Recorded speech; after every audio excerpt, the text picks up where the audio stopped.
Ang taong masyadong mataas ang pagtingin sa sarili ay di nauubusan ng ipagtatampo. Ang sabi sa Philippians 2 verse 3, huwag kayong gumawa ng anuman dahil sa pansariling layunin o pagyayabang. Sa halip, bilang tanda ng pagpapakumbaba, ituring ninyong higit ang iba kaysa sa inyong mga sarili. Bakit kailangan sa isang peaceful and peaceable life ang humility?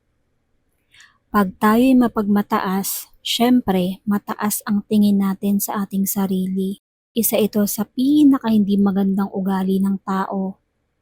Kadalasan, tayo lang naman ang may ganoong pananaw.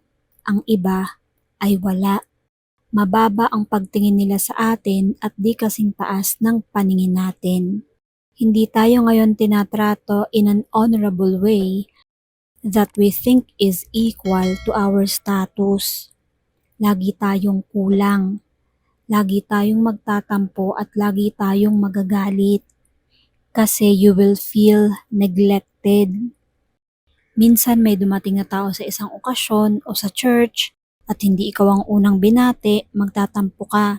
Dahil sa palagay mo, ikaw dapat ang inunang batiin kasi ikaw ang pinakamahalaga doon.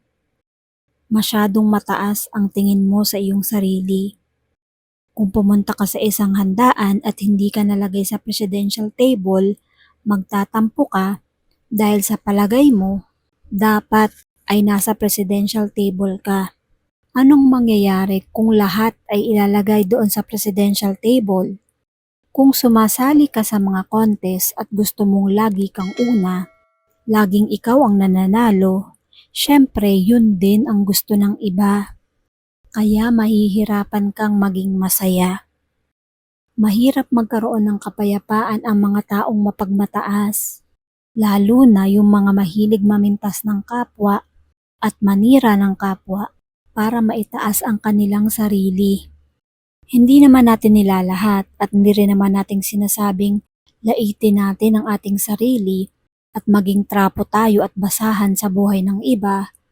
Pero oras na ang taas-taas ng pagtingin natin sa ating sarili, siguradong lagi tayong mabibigo kasi kadalasan tayo lang ang may mga ganoong opinyon tungkol sa ating sarili. Ang iba naman, hindi. Itatrato ka nila the way you think you deserve and then you will always feel bad. Kasi minsan feeling mo dapat mas espesyal ang trato sa'yo kesa sa iyong kapwa. There will be no peace for you. So be humble. Huwag masyadong mataas ang tingin sa sarili. Kasi walang ganun. Walang kahit na sino ang nakakataas sa kanyang kapwa. Maaring mas mayaman siya, mas maganda, mas maputi, mas may pera, mas mataas ang sweldo, mas maganda ang trabaho, mas matangkad. Pero sa paningin ng Panginoon, tayo ay pantay-pantay. Lahat tayo ay makasalanan. God bless us all.